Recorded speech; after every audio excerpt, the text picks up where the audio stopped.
Stop, you haven't subscribed to the channel yet. Subscribe now, we have new stories every day. Now let's go. From a young age, I was captivated by the power of words. Whenever I picked up a pen, the world seemed to disappear, leaving just me and the page. This passion grew with time, transforming writing into a way to navigate my emotions and find meaning in life. Meeting Lauren was life-changing. She embodied everything I'd ever hoped for and more. Our love story unfolded like a novel, filled with moments of joy, laughter, and occasional heartbreak, all of which we overcame together. We built a life, a family, and created memories I believed would endure forever. But life had other plans, shifting everything unexpectedly. Today, my daughter visited me. Unfortunately, it wasn't the heartfelt reunion either of us had imagined. Despite her kindness, the years of distance and unresolved pain made it impossible for me to truly reciprocate her warmth. She spoke with calm determination, but left without achieving her goal of reconciliation. I promised to think about it, but after she departed, I broke down in tears.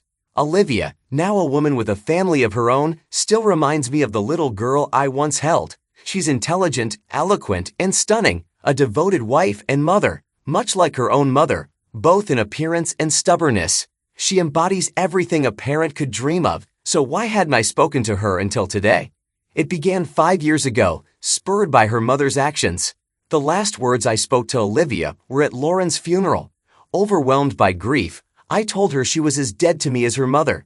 I said the same to my son, John, making my feelings crystal clear to everyone present. The devastation in their eyes continues to haunt me. Clutching the hand of my youngest daughter, Elizabeth, I turned my back on them. Falling in love with Lauren was instant. It felt as though we'd always known each other. Our relationship was as effortlessly perfect as apple pie with vanilla ice cream. Even before our wedding, people often remarked that we looked like an old married couple. We tied the knot shortly after college and had just celebrated our 25th wedding anniversary when everything changed. Our 25th anniversary was a grand event on a sunny June day, surrounded by family and friends. My father shared the head table with Lauren's parents and our 3 children. Friends, neighbors, and even the mayor joined in the celebration. The mayor presented us with a plaque declaring June 14th, Lauren and Ethan Miles Day. Over 200 guests gathered beneath a massive tent, enjoying food, laughter, and dancing well into the night. During our vow renewal, emotions ran high. I was entirely absorbed in Lauren, the woman who completed me and whom I adored beyond measure. Everyone else, our children, the crowd, even our dog Max, faded into the background. Olivia had just returned from her honeymoon. John had completed his 2nd year of university, and Elizabeth had finished her first. Having the whole family together again was heartwarming. I secretly missed the lively chaos of a full house, and I knew Lauren did too. It felt like we'd come full circle. A few days after the party, while returning rental equipment, I accidentally dented my truck's fender. Later at home, I miscalculated a turn and clipped the headlight of a new Lexus. The responding officer, Nathan, was someone I'd known for years. He had grown up with John and played on his sports teams. Now taller and self-assured in his uniform, Nathan made me proud, as if he were one of my own. After finishing the paperwork, Nathan and I caught up briefly. As he shook my hand, he said, "Well, Mr. Miles, I need to head back to the station. It was nice seeing you again. Sorry I missed your anniversary party. My parents said it was amazing." I felt a swell of pride seeing the man he'd become. Then he added with a playful grin, "Oh, and tell Mrs. Miles to stop at stop signs from now on. Next time, it won't just be a warning." My confusion must have been obvious. "Oops, I didn't mean to say that," Nathan stammered, clearly embarrassed. Trying to lighten the mood, I said, "It's fine, Nathan. Lauren doesn't always tell me about her tickets. She assumes I'll be mad and take away her driving privileges. I wouldn't, but I let her think that. It gives me some leverage at dinner. What was the ticket for? I might tease her about it." "It's really no big deal," he replied, still flustered. "On Saturday the 31st, your wife turned onto Highway 40 from the Holiday Inn without stopping at the sign. She didn't hit anyone but accelerated quickly, so I had to pull her over and issue a warning for running the stop sign. No harm done." "You did the right thing, Nathan," I assured him. "I'll remind her to be more careful and maybe give her a little teasing for good measure." After unloading the chairs and tables, I sat in the truck, replaying my earlier conversation with Nathan. On the 31st, I'd been at my dad's house helping him with chores. It was 2 weeks after Olivia's wedding. I distinctly remembered taking Dad to tour an assisted living facility, though he'd shown no interest. I spent the entire Saturday with him and returned home late on Sunday. Lauren hadn't mentioned anything about the ticket, just said she'd spent a quiet afternoon reading. Dismissing Nathan's comment as a misunderstanding, I thought Lauren wouldn't lie to me. A month later, my sister called with alarming news. She'd found Dad on his kitchen floor. He had fallen, not injured, just confused. I already had plans to visit him that Saturday, hoping to convince him to move somewhere with more support. I doubted he'd agree. Dad's stubbornness was legendary. With John and Elizabeth home for the summer, I played the guilt card to get them to come along. You haven't seen Grandpa in a while, and he won't be around forever, I reminded them. Begrudgingly, they agreed.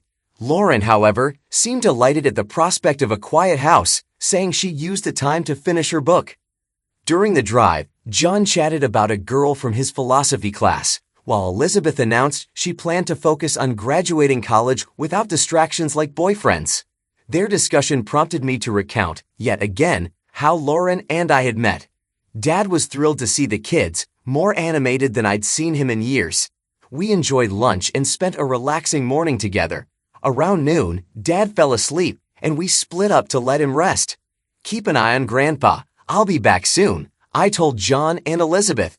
My plan was to grab a chainsaw and ropes from home to handle the dead tree in Dad's backyard. Driving home, I unexpectedly veered off the interstate onto Highway 40. At the bottom of the hill, I noticed the entrance to the Holiday Inn and almost absent-mindedly turned into the parking lot. As I approached the stop sign, I realized how easy it was to overlook, just as Lauren had done. Then I saw a car I recognized all too well, Lauren's silver Skoda, with her distinctive license plate. My stomach dropped. Curious, I got out and peeped inside her car. It looked normal. The doors were locked. I called the house. No answer. Next, I called Lauren's cell. "Hi, honey. How are you?" she answered cheerfully. I forced a casual tone. "Oh, nothing much. I'm out grocery shopping for Dad and thought I'd call.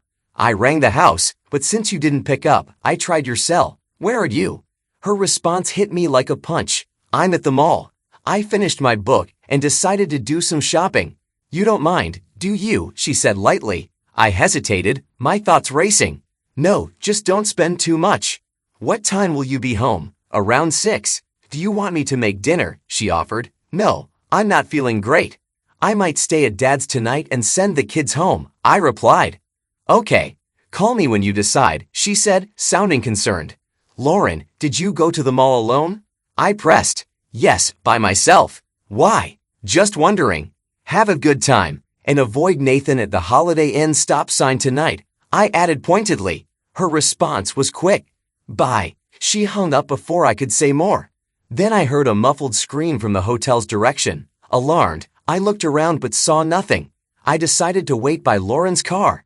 A few minutes later, a police cruiser arrived. Nathan stepped out. "Hello, Mr. Miles. Did you call emergency services?" he asked. "No," I replied, confused. "Well, someone reported a car break-in. I'll talk to the manager," Nathan said before heading inside. "Nathan," I called after him. "Can you do me a favor?" "Sure, anything," he replied. "Check if Mrs. Miles is here and who she's with." "I'll wait next door," I requested. Nathan hesitated but nodded. "I'll find out and get back to you." The wait felt endless. Sirens pierced the air as an ambulance arrived. I watched, stunned, as paramedics wheeled someone out on a stretcher. Nathan returned, looking grim. "Mr. Miles, I'm so sorry. Your wife tried to run through a sliding glass door and got hurt. She's at County Hospital, bruised and hysterical. The man with her left when the ambulance did.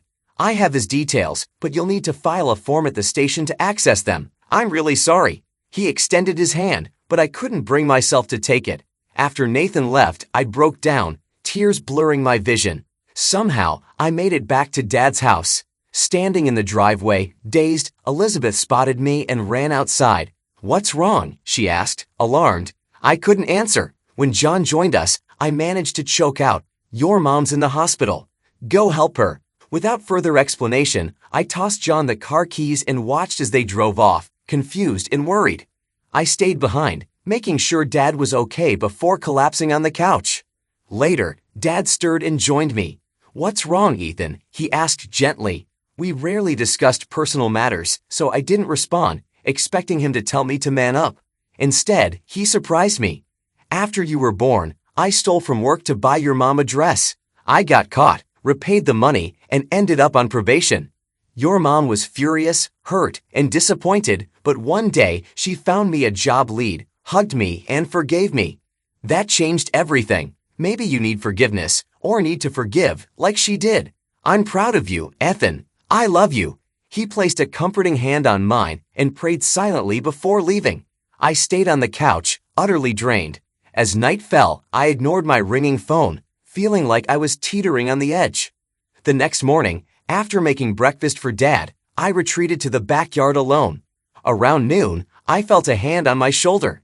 "Hey, Dad, are you okay?" Elizabeth asked, her eyes red and tired. I shook my head, unable to lie. She hugged me tightly, just like when she was little, and we both cried. Eventually, she said, "Dad, Mom's okay physically. She has a concussion, 4 stitches, a broken nose, and bruises, but emotionally, she's a wreck. The doctor gave her something to help her sleep, but she woke up screaming your name. Olivia and I have been with her. She keeps asking why you aren't there." She told us what happened, and I confronted her. I told her what she did was unforgivable, and that I hated her. "Don't say you hate your mother," I interrupted sharply. "She loves you, and you love her. She made a mistake, and I need to figure out what to do." "Dad, she cheated and lied to us. She doesn't deserve our love," Elizabeth shot back, tears in her voice. "It doesn't matter. She's your mother," I said firmly, though my heart felt heavy. Elizabeth pressed on. "But she's also your wife. Do you still love her after what she did?" I stayed silent, grappling with emotions too raw to confront. "I don't know," I admitted finally. "I'm still in shock. I need time to sort out my feelings.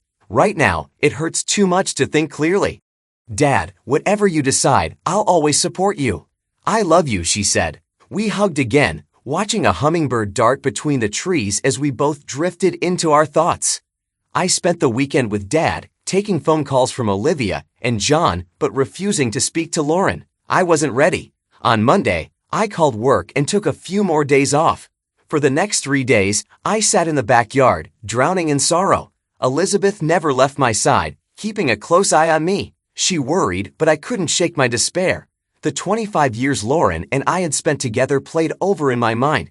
Things hadn't been perfect, but the good far outweighed the bad. I didn't know the full extent of what she'd done, and I didn't want to. What little I did know was already unbearable.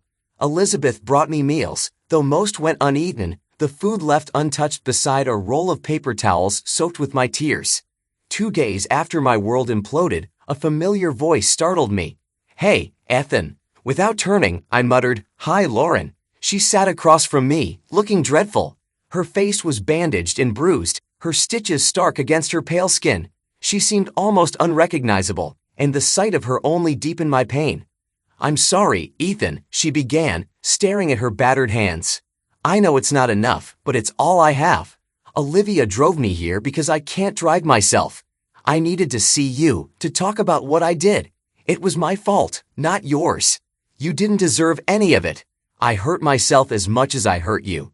I might have ruined something more important to me than life itself. I just want to explain." "No," I cut her off. "I don't want to hear it. What I already know is destroying me. Don't say anything more. But even if you understand why I was weak, maybe you'll forgive me," she pleaded. I said no, I shouted, standing abruptly and walking away as she sobbed behind me. "Daddy, please listen to her," Olivia begged, catching me in the kitchen. "She needs you to hear her and forgive her. If you think listening to her will help, you're more deluded than she is," I snapped. "If she needs to ease her conscience, let her write a letter. I can't hear her excuses for ruining 25 years of marriage. I don't have the strength to forgive her right now." I grabbed my car keys and left, driving aimlessly, unsure if I'd ever return. The next day, I went back to Dad's house, where Elizabeth greeted me with a warm smile and a tight hug. Her smile gave me a faint glimmer of hope, though it didn't help me resolve anything. "Dad, "I've decided to move in with you for a while," she announced. "I need time away, and you need help with cooking and cleaning. Believe me, Dad, your breakfasts need more than just eggs and bacon." She grinned, softening the blow. "Can you help me get my things from home? I can't go there while Mom's there, but I need some stuff for work. Just tell everyone we're separated, no details, okay?" Later, Elizabeth brought back my belongings. I packed my stuff, too, she said decisively. "I'll stay in the guest room until school starts." Over the next 2 months, life settled into an uneasy routine. I went to work, helped around the house, and taught Elizabeth how to make lasagna. Olivia and John called occasionally, asking when I'd come home. I suspected Lauren was behind their questions, waiting for my answer. Each time, I told them I wasn't ready and hung up when they pushed too hard. One day, John visited. We sat on the patio as he spoke. "Dad, it's been 2 months. Mom's worse. I have to leave for school soon, and I can't leave Olivia to handle everything alone. Mom's not eating or sleeping. She's crying all the time, and even her friends are worried. You've punished her enough. Please, come home." I looked at him, my heart breaking. This wasn't the boy I'd coached through Little League or helped earn his Eagle Scout badge. His values had shifted, and I didn't recognize the man he was becoming. "John," I said firmly, "if you support what your mother did, then you've changed for the worse. Go home and take care of her. I'll stay here until I decide otherwise. Now leave before I lose my temper." He stormed off, and I heard his car pull away. By mid-September, I received a letter from Lauren. Though I told Olivia she should write to ease her conscience, I couldn't bring myself to read it. The pain was still too raw. Instead, I focused on Elizabeth's calls and planned for my 50th birthday in October. Elizabeth arrived on the morning of my birthday, determined to cheer me up. After a festive Italian dinner, we settled in the living room.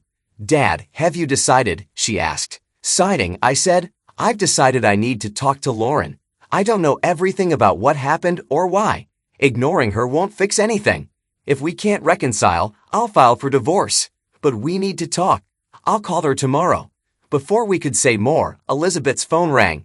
After a brief conversation, she returned pale and trembling. "Dad, Mom's dead," she sobbed. Olivia found her in the bathroom. She swallowed sleeping pills. I couldn't process her words. Lauren, the woman I loved for 25 years, the mother of my children, was gone. Planning her funeral was surreal. Each night, I sat in Dad's backyard, staring at the swing set where our kids used to play and the azalea bushes Lauren and I had planted. Though I didn't place the pills in her hand, my refusal to speak to her contributed to her despair. I wanted her to feel my pain because I loved her so deeply. She did the one thing that could destroy me, and in response, I may have destroyed her. I never wanted Lauren to die. I just wanted her to understand the hurt she caused. Now, I'll never know if that was possible. She ruined our marriage, and I ruined our chance at reconciliation. We were both wrong. May God have mercy on our souls. Tomorrow is Lauren's funeral, my final chance to see her. I needed to control my emotions, face our friends and family, and say goodbye without breaking down. As I sat in the quiet evening, I heard a car roar down the street. Olivia approached from the back door. "Dad, are you okay?" she whispered, settling into a chair across from me.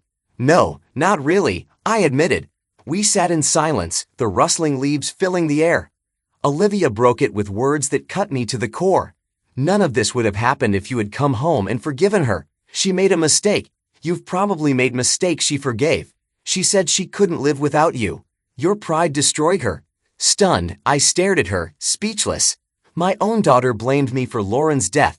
I hadn't had an affair or lied to friends and family. I hadn't swallowed pills to escape guilt. Olivia continued, "Tomorrow will be tough. Everyone's invited to the house afterward. You don't have to do anything or even stay if you don't want to.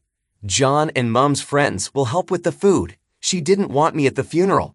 Maybe she thought I was too emotional, or maybe I was just too stressed to understand her intentions. Regardless, I avoided confrontation, retreating to the family room to sleep. The next morning, I dressed in a suit and tie. Elizabeth, already ready, came over to adjust my tie, just like her mother used to. We walked to the waiting limo hand in hand, her head bowed in silence. At the funeral home, the atmosphere was chilling. Friends crowded the foyer, their expressions unreadable. As Elizabeth and I entered the viewing room, I noticed something unsettling: disdain and contempt, not pity. Few met my eyes. A couple of acquaintances offered polite condolences, but the whispers behind me spoke louder than words. Unforgiving creep, he left her. Hypocrite, he drove her to this. Elizabeth squeezed my hand, her face tense from hearing the murmurs. We knelt at the casket, the soft organ music failing to soothe the moment. The preacher's words were kind, and a friend sang one of Lauren's favorite hymns. But the air felt cold, heavy with judgment. Olivia spoke last, her elegy centered on mercy and forgiveness. She reminded everyone how even Jesus forgave those who crucified him. Her words stung, and for the first time, I began to grasp her perspective. At the gravesite, a bitter wind cut through us as the preacher delivered the final rites. Each of us was handed a red rose to place on Lauren's casket. I went first, followed by Elizabeth, Olivia, and John. My father's old work buddy helped him pass the casket. It was one of the most painful days of my life. Before we left, I stopped Olivia and John, anger simmering in my chest. Olivia, John, I know what you did, and I've made a decision. Because of your actions, defending your mother and painting me as a monster, you're dead to me, just like the woman we buried today. Don't speak to me. Don't come to my house. I am no longer your father. I turned to the crowd, my voice cold. That includes all of you. Shocked silence followed. Taking Elizabeth's hand, I walked to the limo, leaving Olivia and John behind. Only a few people, my boss, his wife, and 2 old friends, came back to the house afterward. They, along with Elizabeth, were all the friends I had left. Elizabeth returned to school, and I was left alone, surrounded by a life I barely recognized. Olivia and John stayed distant, caring for each other and Lauren's memory. Elizabeth kept me updated about the family, occasionally slipping in tidbits about her siblings. Lauren's letter revealed that her lover had been an old neighbor, a man who had even attended our 25th anniversary party. The betrayal lingered in my mind, but over time, the pain dulled. Olivia had a daughter, Lauren, and later a son, Chance. I never met them. John married his college sweetheart, but divorced 2 years later after cheating on her, repeating the same behavior he once defended in his mother. He moved to California, and I never saw him again. Work became my refuge. My boss, now my closest friend, gave me the space I needed to recover. 4 years later, I was promoted to senior manager and moved to Florida, selling the house filled with painful memories. Elizabeth graduated with honors and took a management position nearby, moving in with me until she could find her own place. Dad passed away a year after Lauren. 5 years after my life fell apart, I had rebuilt a quiet, solitary existence with my 2 golden retrievers. But even Elizabeth, my last anchor, began carving out her own life, leaving me to confront my future. Needing purpose, I rediscovered my passion for writing. Starting with short stories, I sold a few to local magazines. One weekend, I outlined a story about the hardest time of my life. Hesitant at first, I poured myself into the manuscript over 4 months. Writing became my therapy, helping me face and release the demons of the past. After finishing the manuscript, I boxed it away, not ready for anyone to read it. Instead, I enrolled in a creative writing class at the local community college. There, I befriended 2 other seniors, Maurice, a retired history enthusiast writing about his family's Civil War ties, and Charlotte, a widow seeking new interests after raising 5 children. Charlotte and I grew close, finding common ground in our shared experiences. One evening, she realized she'd been doing all the talking and asked about my story. Nervously, I invited her to dinner, promising to share. Over vegetable lasagna, she smiled warmly. I don't know many men who can cook like this. What other surprises do you have? I laughed. Not many. I manage a distribution center, live with my daughter, and have 2 golden retrievers. My wife died 5 years ago, and I've sold a few short stories. That's me, a pretty boring nutshell. You promised me your story, remember? She prodded. Instead of answering, I brought out the manuscript. This is about the biggest events of my life. Writing it helped me process everything, the pain of losing my wife and my family falling apart. I haven't shown it to anyone. I'd love your opinion. She looked at me with admiration. I'd love to read it. What's it called? Fair Weather Friends, I replied. Wow, it's heavy, Charlotte said, hefting the manuscript. 987 pages. I promise I'll give you my honest opinion. I hadn't shown it to Elizabeth yet. I was worried it might bring up old feelings, I admitted. Ethan, I'd love to read it, she assured me. I'm particular, and I tell it like it is, so you'll get the truth. I'll start tomorrow. We chatted about writing classes, Florida nightlife for people our age, and our favorite movies. It was a pleasant evening, and for once, the Florida weather cooperated. As I walked her to her car, she kissed me on the cheek. For the first time in years, I felt like a teenager again. Charlotte missed the next writing class, and I hadn't heard from her since our dinner. I began to wonder if she'd read my manuscript and decided I was a freak. 2 weeks later, she left a message on my answering machine. Hi, Ethan, it's Charlotte. I'd like you to come over for dinner Friday night. My son is in town, and I'd like you to meet him. I may have a surprise for you, so bring a bottle or two of that nice white wine we had the other day. Be here at 7. Call me back to let me know. Bye. On Friday, I dressed casually but neatly and brought 2 bottles of a wine recommended by a local magazine. Though I knew nothing about wine, the article had praised it, and I trusted the writer. Charlotte greeted me warmly at the door, her smile lighting up her face. She gave me a tour of her house before leading me to the patio, where a small table for 3 was set with candles and glasses. A man stepped out from between 2 orange trees, walking into the light of the dining area. Ethan, I'd like you to meet my son, Alex. Alex, this is Ethan Miles. It's a pleasure to meet you, Alex said, shaking my hand. Mom's told me a lot about you. She's impressed, and trust me, that doesn't happen often. It's nice to meet you too, Alex, but whatever she said is probably exaggerated, I joked. Charlotte excused herself to chill the wine, leaving Alex and me at the table. When she returned and sat down, she took my hand, her expression suddenly serious. Ethan, she began, I invited you here under slightly false pretenses. We'll eat soon, but first, I want to share some amazing news. I think it'll surprise you, in a good way, I hope. I was intrigued but nervous as she continued. My son came here today to meet you because I did something you might not approve of. But it's too late to change it now, so if you're upset, just let me have it. She paused, then added, I finished your book in 2 days, Ethan. I couldn't put it down. It's the most inspiring and heartbreaking story I've ever read. I cried when you moved in with your dad, and again when you described your children at the end. I had to share it with Alex, so I sent it to him. I stared at her, dumbfounded, as Alex picked up where she left off. Mom's right, Mr. Miles. Your book is incredible. I work at Apprentice Press in New York as an assistant managing editor.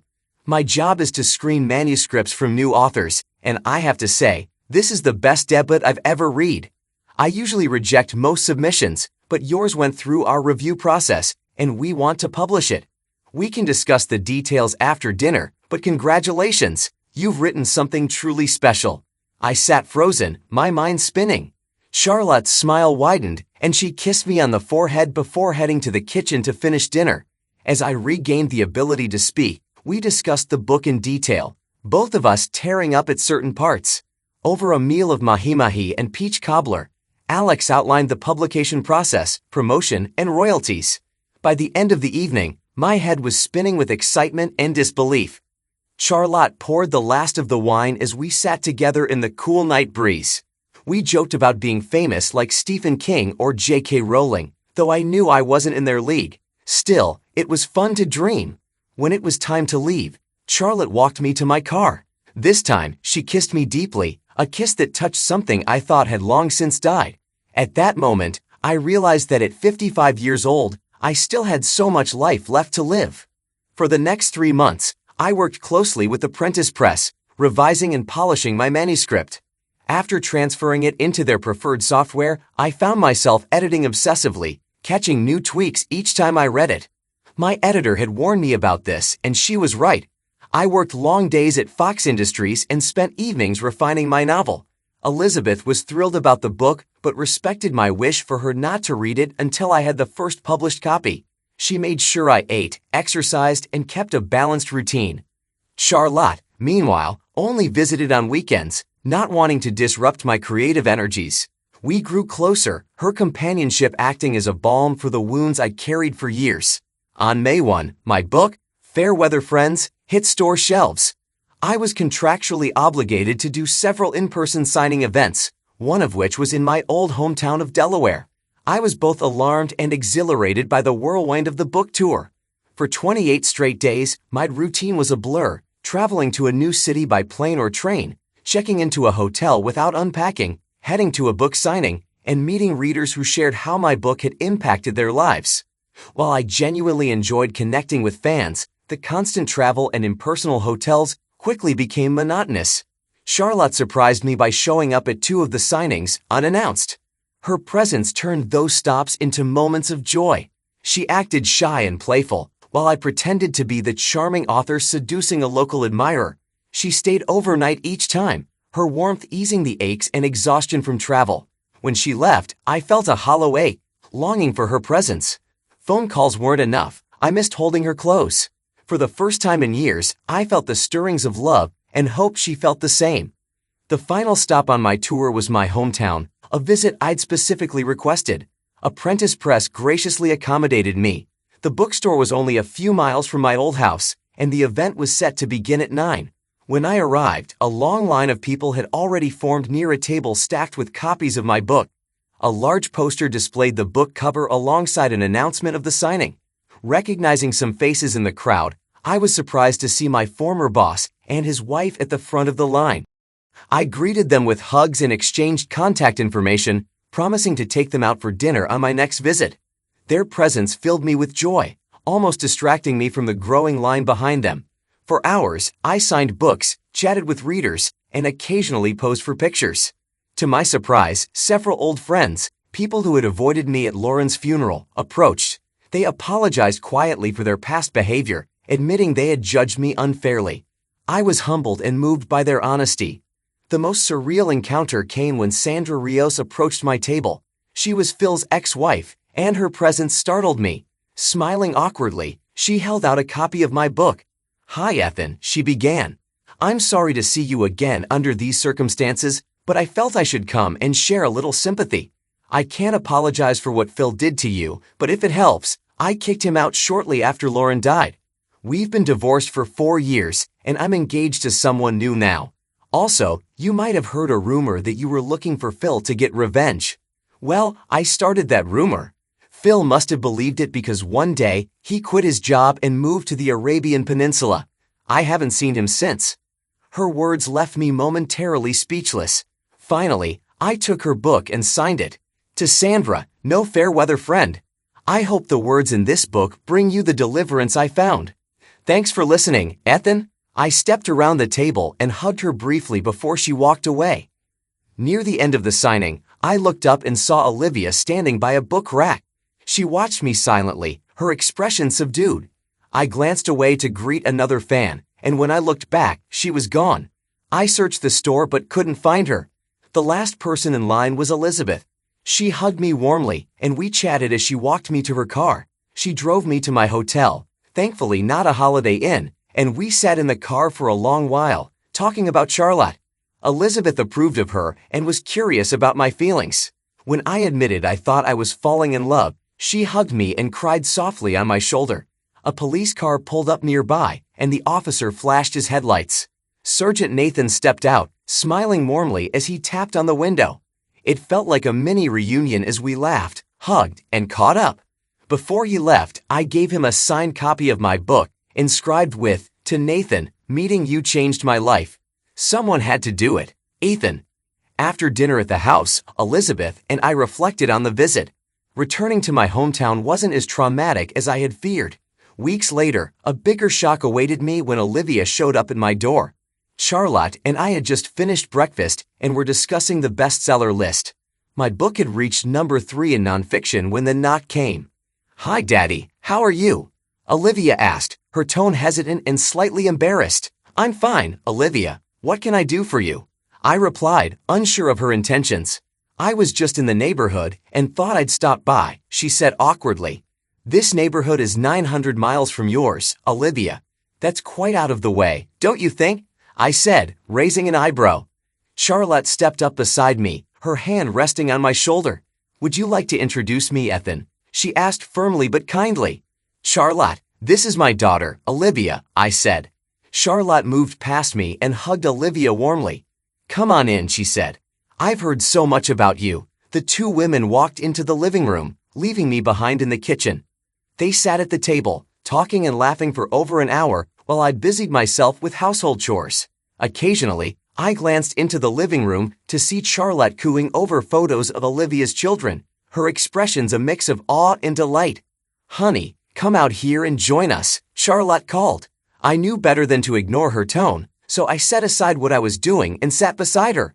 She immediately grabbed my hand, holding it firmly, not out of affection, but to ensure I wouldn't leave. Olivia's eyes fell on our intertwined fingers, her expression unreadable. The silence stretched uncomfortably until Charlotte broke it with her usual directness. "Okay, since neither of you wants to speak, I will. Ethan, I invited Olivia here because she wants to tell you something. I know you wouldn't have invited her yourself, so I took the liberty. I'm just a guest in your house, but if you want me to keep being one, you'll sit here and listen to her." Cornered, I leaned back in resignation, preparing myself for whatever was coming. "Dad," Olivia began, her voice trembling, "I came to see how you're doing, and that's not a lie. But I also came to apologize. I was wrong about so many things. I blamed you for everything that happened to Mom, to John, to me. I thought it was all your fault, but after reading your book, I saw things differently. I saw you. I realized how much pain you were in, and I felt ashamed. When we were kids, I always thought you were invincible, unaffected by anything. You were so calm, so quiet about your feelings. But I know now that was your way of shielding yourself, and us. Mom broke through that shield, and I can't imagine how deeply she hurt you. Yet I still blamed you. I believed that if you'd been strong enough to forgive her, everything would have been fine. But I see now that walking away was its own kind of strength. I was wrong to abandon you." Olivia paused, tears welling in her eyes. "After Mom died, I told people it was your fault, that you pushed her to it. I've spent the last few years trying to undo that. I gave copies of your book to Mom's old friends and told them the truth, that you didn't deserve what happened, and that you suffered more than anyone could imagine. I saw you at the book signing a few weeks ago. I wanted to hug you, but I was too scared. Today, I'm here to say I'm sorry. I want you to be part of my life again. It's been over 5 years. You have 2 beautiful grandchildren you've never met. I want you to come home, Dad. I don't want to be dead to you anymore. I love you. I need you to love me again." She lowered her head, tears streaming down her face. The weight of her words brought a wave of guilt crashing over me. I glanced at Charlotte, who silently encouraged me to respond. Stalling, I asked, "What about John? How does he feel about me? Did he know you were coming here?" Olivia wiped her tears and shook her head. "John, he's a mess. I think what happened with Mom hurt him the most. After Lori divorced him for cheating, he spiraled. He's been bouncing from one relationship to another, some of them married women. He's living recklessly, like he's punishing himself. He doesn't know I'm here, and frankly, I don't care what he thinks. He's not ready to face this." Her answer didn't give me enough time to sort my thoughts. I stalled again. "What are your plans now? Are you staying in town?" "I'm staying with Elizabeth. She wanted me to see her new apartment, so I'll be there for a couple of days. After that, I'll head home. Take your time, Dad. I didn't even expect this much from you today." "Thank you." Olivia stood and smiled through her tears. "Charlotte, it was wonderful meeting you. Please take care of my dad." As quickly as she'd arrived, she was gone. I sat there, grappling with everything Olivia had said. Charlotte stayed beside me, her calm presence a lifeline. When we were finally alone, I let my emotions spill out, no longer hiding my tears. Months later, Charlotte and I returned from a cruise, a gift from Apprentice Press, after Fair Weather Friends hit #1 on the New York Times bestseller list. We flew straight to Delaware, where I finally met my 2 grandchildren, now 2 and 4 years old. Olivia and I began rebuilding our relationship, creating new memories to replace the painful ones of the past. Charlotte's wisdom as a grandmother helped me navigate the awkwardness of meeting the little ones for the first time. But the best moment came during dinner with Olivia's family when Charlotte and I announced our engagement. We'd made the decision during the cruise and wanted to share the news in person. Elizabeth had already started planning the wedding, eager to celebrate this new chapter in our lives. Charlotte and I visited her children next, sharing the same joyful news. Neither of us had imagined our lives turning out this way. In our youth, we believed in the fairy tale of one true love lasting forever. But life had its own plans. I had 25 good years with Lauren, and now I look forward to at least 25 more with Charlotte. Thanks to everyone who took the time to listen to today's stories. If you enjoyed it, please consider liking and subscribing if you haven't already. Feel free to share your thoughts on the events in the comments below. Take care.